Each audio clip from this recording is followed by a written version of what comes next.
now to East Jerusalem to see tomb of Lazarus.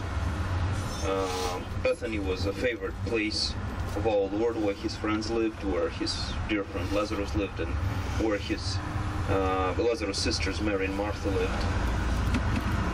And it's a very unique place. I'm not going to take explanation from Father Alexander, and so I'm passing the microphone to him at this point.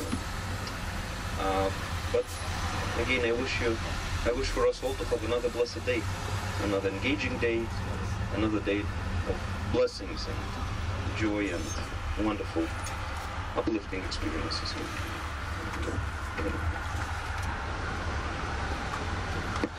Father Ilya gave a very Anglo-Saxon example about King Richard the Lionheart. Well, I am Anglo-Saxon. It is excusable. He's living in the United States, mostly to... As for the Russian and East European pilgrims, I more often say another story, but really of the same type exactly, of a Georgian saint who was a Georgian monk. I mean Georgia, that is in the Caucasus, not Anglo-Saxon Georgia. And his name was Saint David. He was living in the 6th century, and he was one of the first Georgian monks. So the father of Georgian monasticism, his name was David of Geredzi, David Geredzi. And he all his life he wanted to visit the Holy Land and the holy city of Jerusalem. But really he came only when he was rather old man. He came, of course, by feet, not by plane. And he came with some of his disciples. On the right side there is the old city and the Golden Dome. It is the place of the Temple of Jerusalem. Here is it. So David of Geredzi, he traveled here and he saw Jerusalem from a top hill that is on the way to it, and there is a kind of an observation point. And when Saint David saw that the holy city, he told to his disciples, you know that you'll enter the holy city, but really I cannot do it. I'm not a good Christian enough to enter the holy city.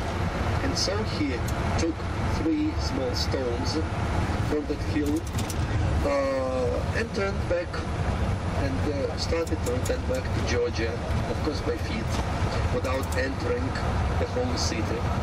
And the Patriarch of Jerusalem had a vision that night that someone, a simple Georgian pilgrim, have take all the grace of Jerusalem.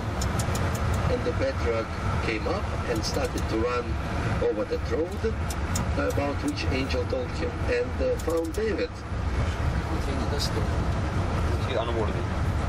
And when he asked David, how did you take all the grace? And David told him, how can I take the grace? I am unworthy to enter even the holy city. So I am unworthy. And Patriarch realized that it is really a real approach to the holy places, to the holy city, that if someone thinks about himself that he's really unworthy to even to receive the grace here. Of Russian communities and of other places, and he started to organize pilgrimages every year. Here is Sister Martha. I told you about her a couple of words, and she'll tell us a lot of things, interesting things about this place, because she is responsible for this part of Russian Orthodox Palestine, as it was named in the 19th century. Good morning. I'm not responsible, it's God who's taking care. I'm just trying not to stay in his way. That's how it works. What did you tell? Nothing. I just want to tell that always with Russian pilgrims, I'm also Russian, we are coming late here, and Sister Martha, who is German, she's a bit nervous about this. I'm not as nervous anymore. I'm used to Arabic punctuality. Yes, but here it's the first time that we arrived here in time for the American club. So even Germans should be pleased with it. I would suggest that we continue immediately to the Yes, you were cave, to the stone downstairs, and then I'll tell you all the story. Okay. Are you sure that it's... Yes, it's working.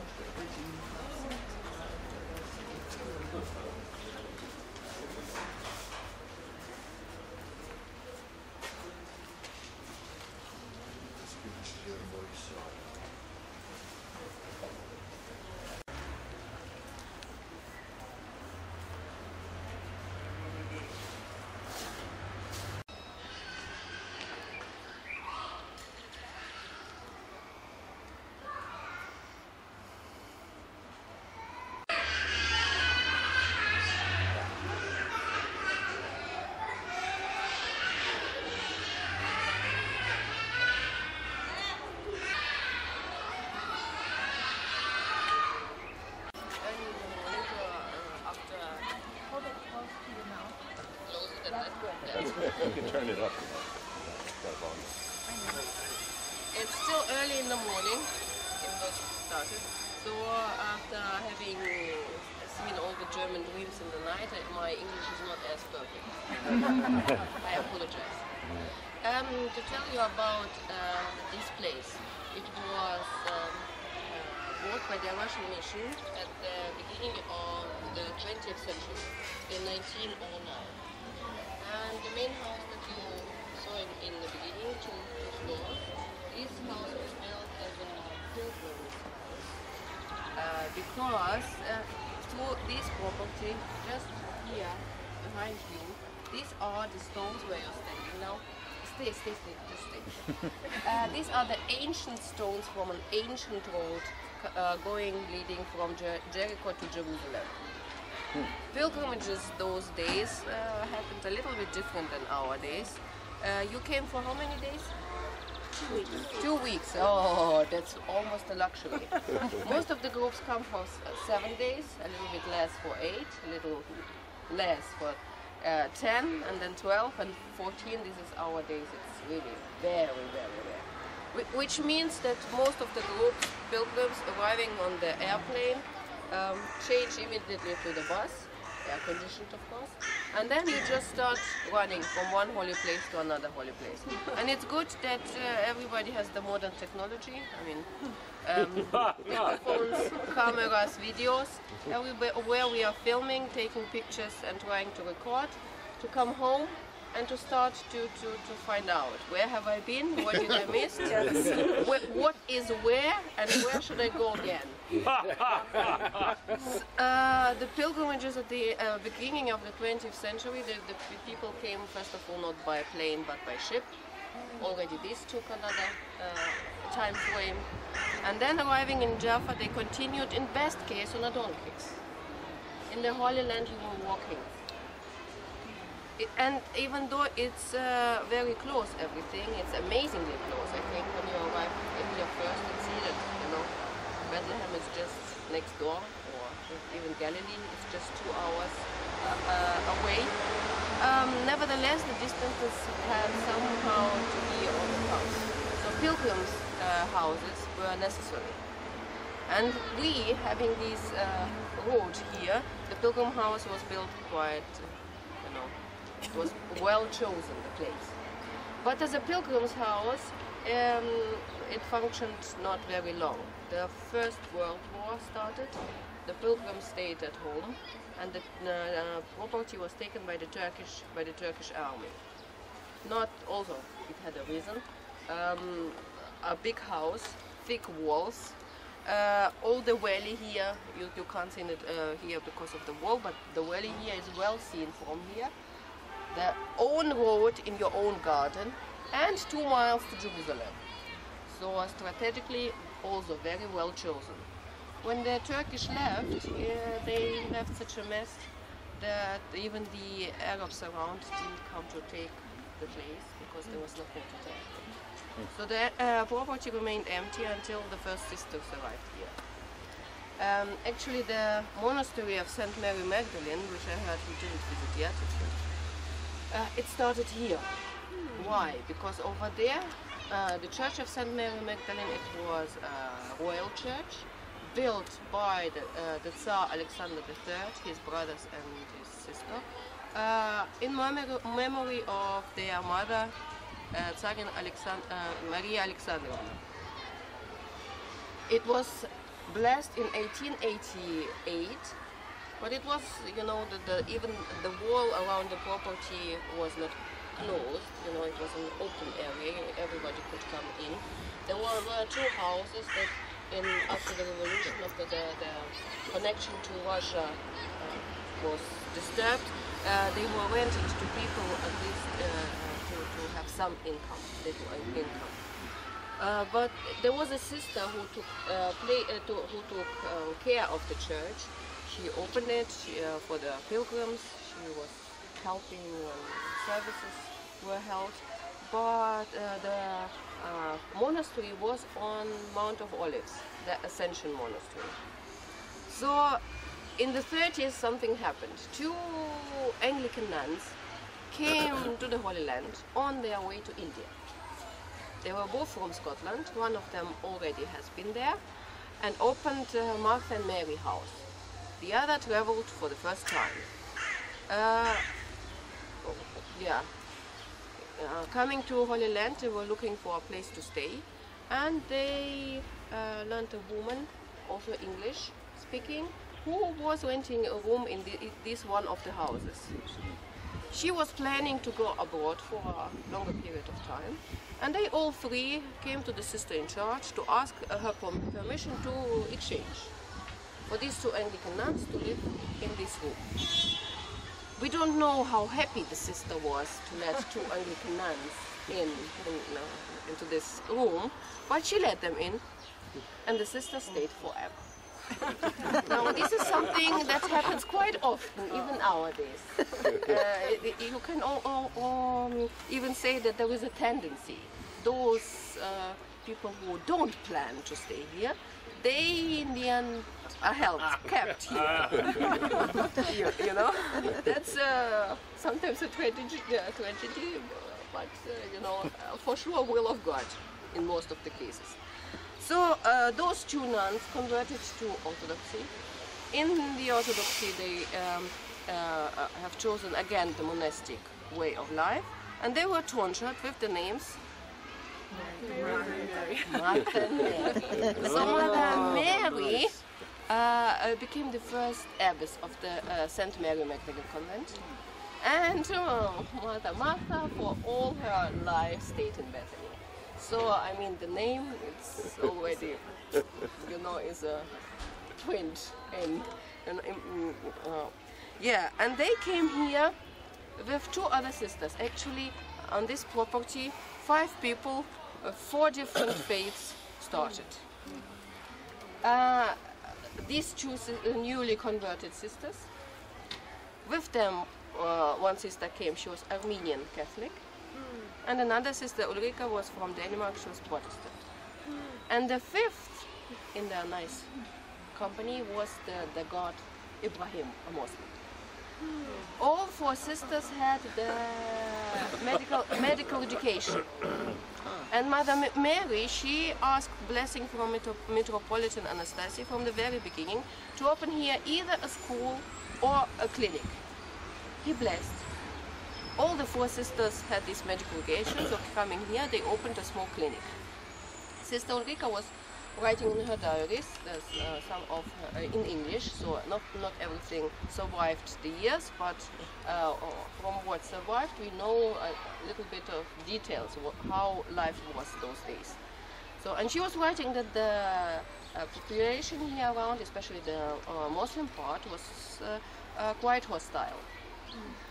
Beside the fact that they were coming over in the night, demolishing things, stealing things, everything was not chained or, you know, in bedroom somewhere. They were also throwing stones and threatening the sisters, trying to, you know, make them run away in fear. Until the first accident. One woman in the village poured hot oil over herself. They didn't know where to take her. They brought her here. 2 months later, about 100 people daily came here for the first aid. Wow. And then sisters, you know, after a while, feeling a little bit more safe and at home and whatever, they started to go out and to visit the sick people at home. And this is how the first children arrived at the place. First children, they of course, first of all, needed medical help. It was much easier to take care of them here than in their houses, where a lot, I mean, the families were big in those days as well as these days. So the sisters took this, brought the sick children here, take care of them, and send them healthy back again. But organized themselves quite soon and started to teach them. This is how a school was established. A school was from the very beginning a boarding school for Arab Christian girls. First the children were living and studying in the main house, then more and more came, and Abbess Mary, who moved them with most of the sisters, because the sisters' court was also growing. They moved over the hill to Gethsemane Garden and to St. Mary Magdalene Convent. She blessed to build another building for the school, and this happened in the 30s. First 2 floors were built, and then in the 70s they added the 3rd floor. And here they started to level out the ground for a playground. Why to level out? Because it's quite steep there, the village goes down. So then they discovered the stone. I always laugh when I'm telling about it, because mostly, I mean, usually the monasteries grow already in some holy place or around something holy. And we had the pilgrims, then the army, the Turkish, then the sisters came, then they opened the clinic, then the children came, then they built a school, and then they found the stone. This stone is dated by the archaeologist end of the 5th, beginning of the 6th century. It has a Greek inscription saying that here Martha and Mary for the first time heard word about resurrection. Wow. Word from Lord, word about resurrection. Wow. So now see, here we have these ancient stones of the ancient road. Here behind you with the column, it was a Byzantine church of the same time, end of the 5th, beginning of the 6th century. Question, why to build a church as close to the road and here? And the stone explains it. Yeah. At least when it was built, end of the 5th, beginning of the 6th century, this place was venerated as the meeting place of Martha and Mary with Jesus. In Gospel of John, chapter 11, very detailed, these events are described.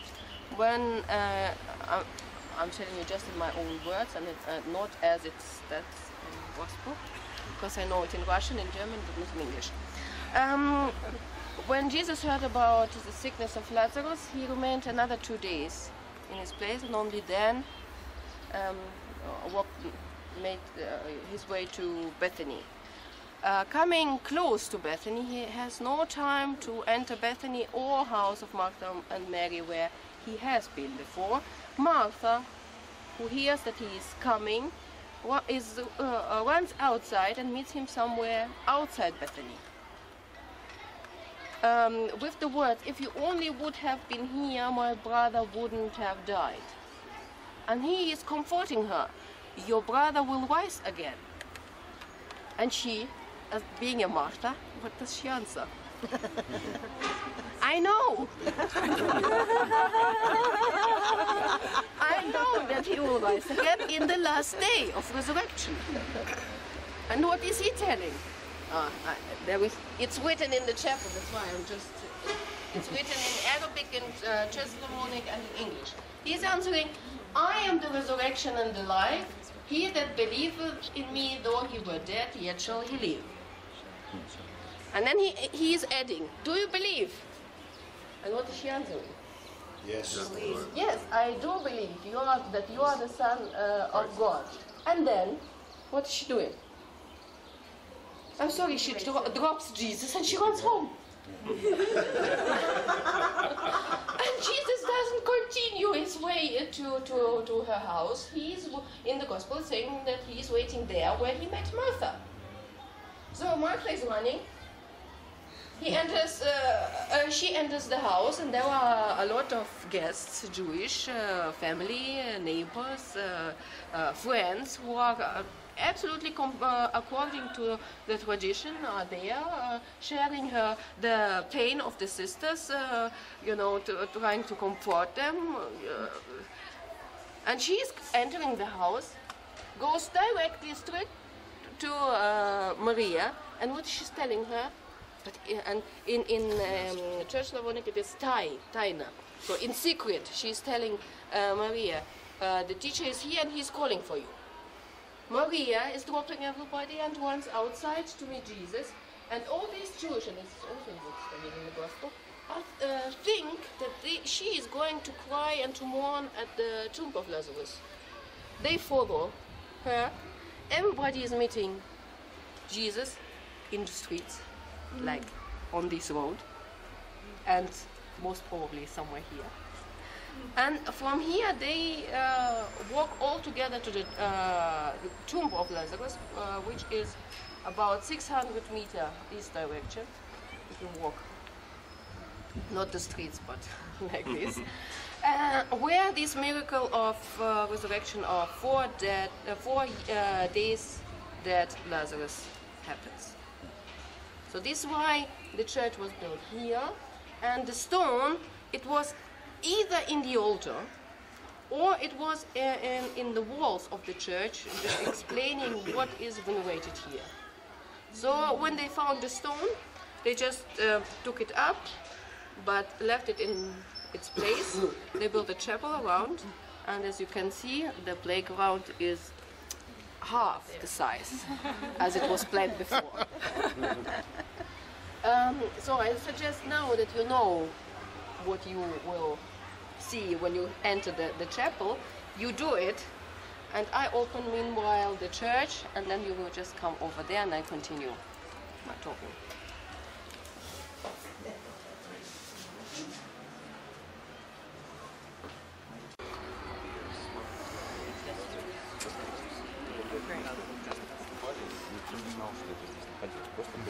Небольшой участочек. Как говорят, что все в Святой Земле строится вокруг святых мест, а тут вроде никакого святого места не было.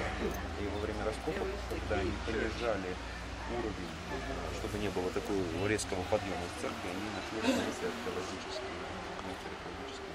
И камень относится к концу 5-го, начала 6 века с надписью, что здесь Мария и Марфа встретились.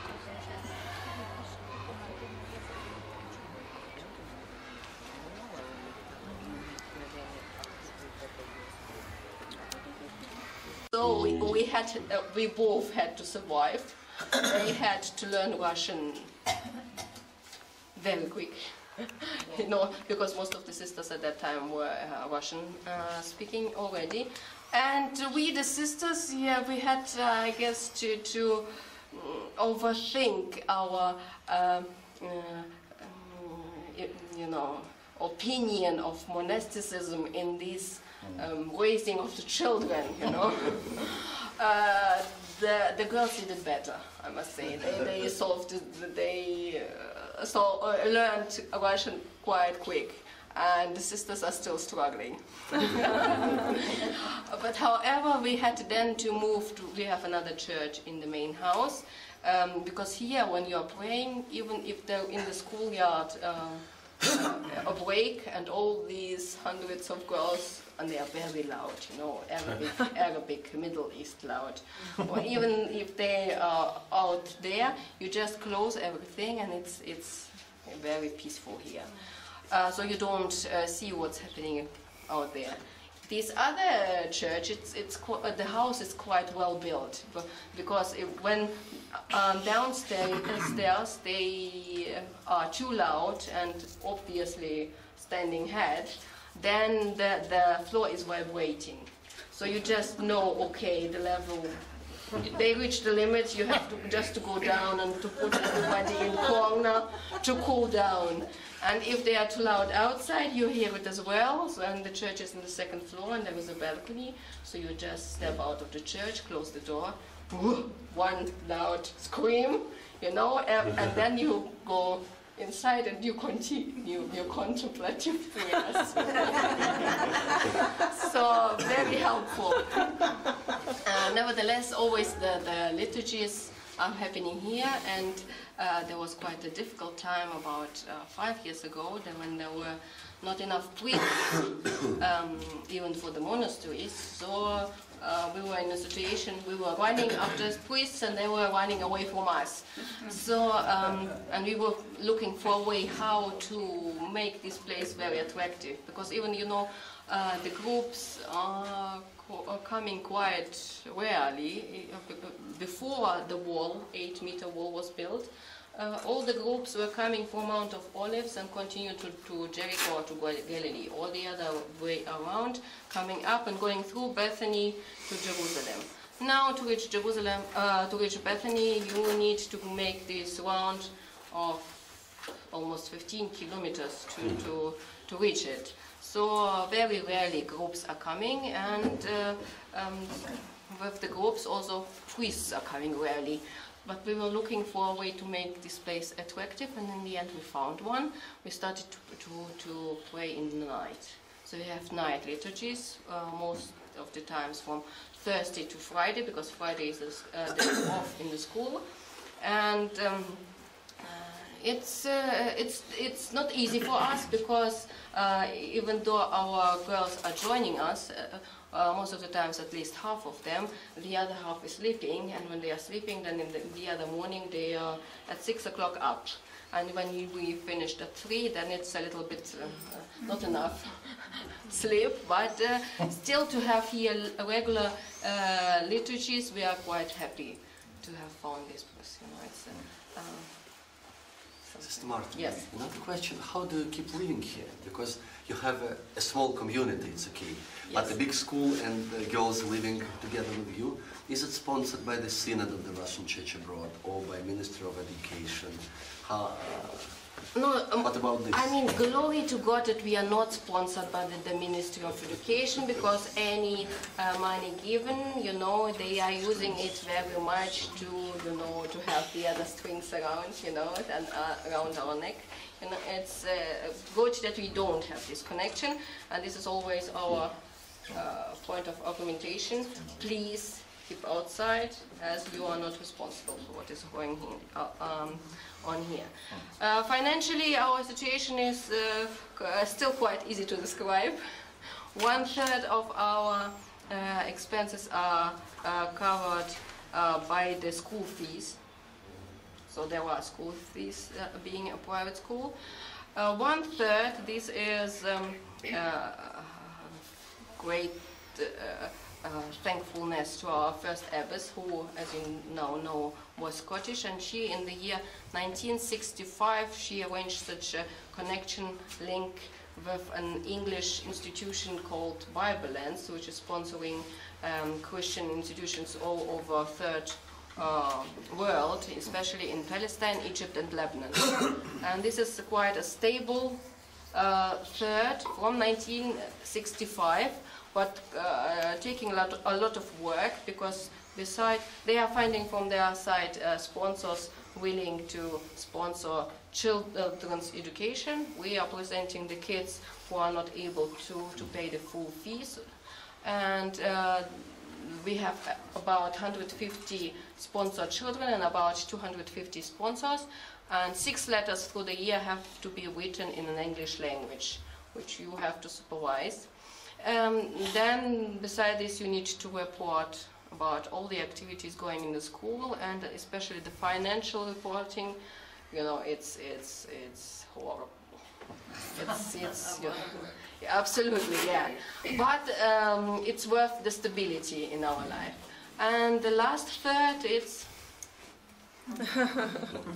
very clear. This is for me as a German, it's the most difficult third because it's unplannable, unexpectable, unpredictable. You know, and you have no influence on it. You know, and as a German, I would like to have something at least a little bit for the Black Day. Nothing. Black days, yes. Aside, nothing. So it is. And it's my 6th school year here, so for 6 years it's still a difficulty for me. God is, you know, you are learning to be very humble and really to depend only on God. And He never drops you. It's for sure when there is a bigger donation coming in, and I'm relaxing, thinking, okay, the next 2 months are covered. Then something is happening in the beginning of the next month. The sewage pipes break, the car breaks, somebody of the boarders get sick, and because we have no medical insurance and are completely on our expenses, we have to bring them to the hospital and to pay a horrible bills, yes. Or, you know, some of the sisters, the teeth are breaking and it's another horrible bill. And so something is happening. Or there is a shooting outside and the boys are shooting through our water tanks, and there is 2,000 liters on the roof, and you have to pay for the water, to pay for the new tanks, and to repair the roof. So it's always God gives in advance amount that you will need in the beginning of next month, and then you are praying again. So our kids already know, they even laugh about it. They know their faces, you know, when I come in with a very sorrowful look, they already know, okay, again, doing prostrations for getting some money. And I said, yes, again, prostration for getting some money. But till now it's working out fine. So even this third, you know, is working. Yes. Tell me again, how many girls are here? And most of them are not Christians. So from a religious sense, do they pray with you, or do they go to the mosque? What do they do? How does that work? There were this year 305 students. Most of them, majority of them, are Muslim. Yeah. We have our boarders plus girls from other 3 families in the village having their girls with us. So it's even in, you know, a percentage 15 to 305 minus 15. Okay. The school, first of all, we have crosses above all entrances, all doors, icons in each classrooms. In each classroom, half of our teachers are Christian. Our feast days and holidays are on Christian feast days. This is something we are fighting, for instance, also with the Ministry of Education, because, for instance, last year they threatened if we would close for the Christmas holiday, we would be in, we just closed and we were in, but we just continued. This year, for instance, we are in November, 2 months of school year passed, and they still are not giving us a license. So we are operating without a license, but, you know, not closing down. They're trying, but we are holding. So the youngest children, how old? The youngest in the kindergarten, they are 4 years old. And the oldest are? And in the 10th grade, they are 15, 16. Then, because we are getting we have to get the license from the Ministry of Education. We have to teach the Muslim girls Quran. Also here is a big fight, because 2 years ago the Ministry of Education increased the hours of Quran from 3 to 4, and I used this as a chance to diminish from 3 to 2. They were not quite happy about it, but in the end, you know, they have also to bond their heads. And in the Quran lessons, all the students have to learn at least basics about Christianity. Feast days, you know, what it is about, and even though, you know, it's always also walking a knife, Nevertheless, we still hold to it. And 2 years ago, we were very happy to employ as a religion teacher a young girl who was a previous student in our school. So she is very open-minded, and she's even coming before the Christmas feast and saying, "Okay, Sister Martha, let's talk, and you explain me what is the right thing to tell the girls." Suppose a girl would want to become Christian. Is that possible or not? This is theoretically possible if you want to become a martyr nowadays, because it's still very strictly, you know, there is no law in society, but it is controlled by the family, and the punishment till our days it's death. And there was a funny story about this. It was my first year in the school, and the girls with whom this happened, our boarders, they are now in the 9th grade. They were in the 4th grade then, in the 3rd grade. And we had 2 our boarding girls, Christian, very close friends, and 2 Muslim girls from their classmates, the same age. So they were all, the whole day, 4 of them, all everywhere together. So one day I noticed that these 2 are, you know, all the time around me and talking. And I actually, in the end, I called for them and I said, "Okay, what's going on there, you know?" They said, "Sister Martha promised not to punish us." I said, "Okay, then first tell, and then I decide to punish or not." "No, please, it's serious." I said, "Oh, then it's even more serious, you know. Come on." And they said, "We baptized 2 girls."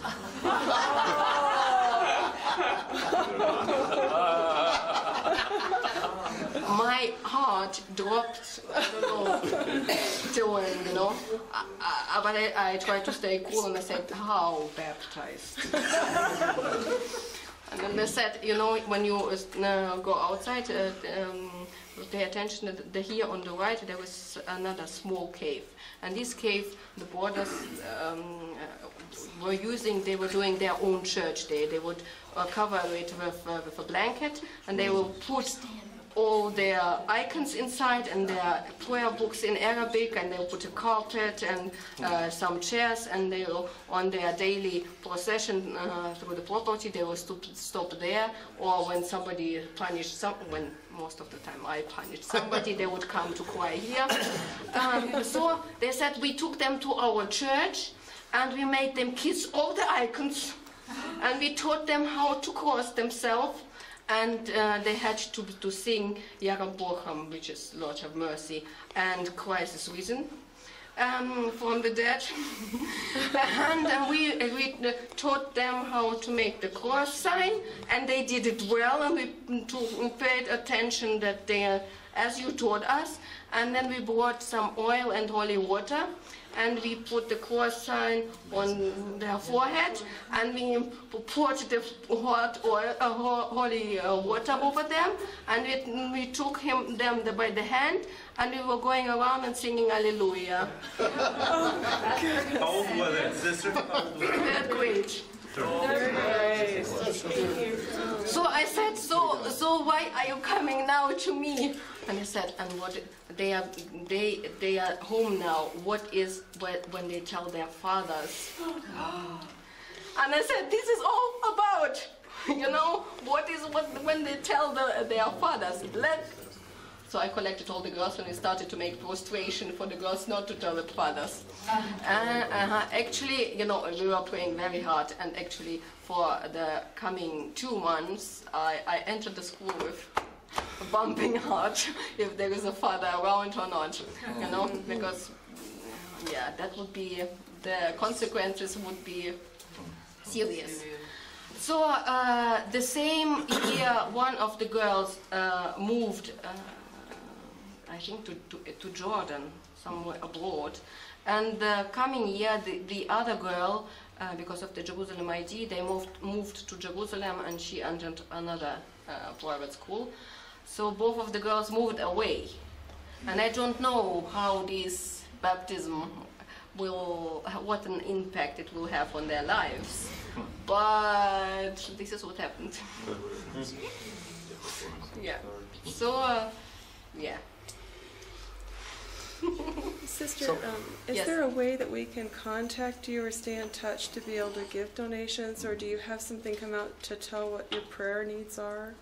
I will distribute then small cards of our property, and there are all the telephone, fax number, email, and address. Everything is on the back, so this will be first of all helpful. And then, of course, we always need prayer. You can make it easy, Sister Marta with the long tail of sisters and the children, or I can write you the names to have it. Love the names individually. I would love that. Yeah. So in Muslim milieu, so it's impossible to baptize sons, but if daughters convert to Christianity, it's also painful. Yeah. It's still really punished with death. For the girls. For everybody, for the girls as well, yes. Even though they are half human, but in their opinion, but yeah. And before, as I misunderstood your question in the beginning, and I thought, how are you surviving here? When you said, I wanted to just to tell that, you know, it's a fact, but school protects us here. You know, because the school is the best in the area. It's very much valued by the parents, even Muslim parents or Muslim parents.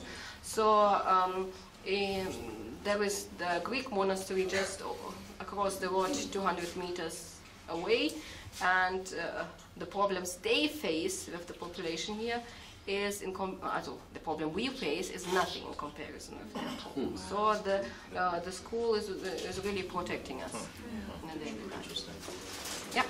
Now, are you accepting people on a regular basis to come and help? Yes, this is what we have started about 1 year ago. Before we were here only 3 sisters, and I have to admit that most of the sisters in Gethsemane were not very happy to be sent here, because it's, you know, Muslim world, children, the school, all the people, unfriendly surrounding. It's not as protected as in Gethsemane, you know, it's a very difficult place to stay. So now we started to accept volunteers and helpers who are coming here from Russia, for instance, for 3 months after, you know, this without visa. This now after the change was made. And I don't know, from America I think it's the same. It's 3 months or something without visa. So there is even now from Russia a lot of people would like to come, and because it's very difficult to get into other Russian monasteries, so they try Bethany first. But we are really very strict, because we especially with the help of the children, you know, that a lot of people would like to come and to go venerate all the holy places and to be in the Holy Land, but don't imagine how difficult it can be, and, you know, with the children you can't just leave whenever you want. Right. Okay. Yep. Thank you, Sister, very much. Thank you. Welcome. Thank you. So there is, I think, something waiting for you, water, juice, something sweet. The sisters prepared, I'm sure. Thank you. Just to stay in the hospital was to have the hospitality of Martha and Mary. Thank you. To keep the traditions. You continue.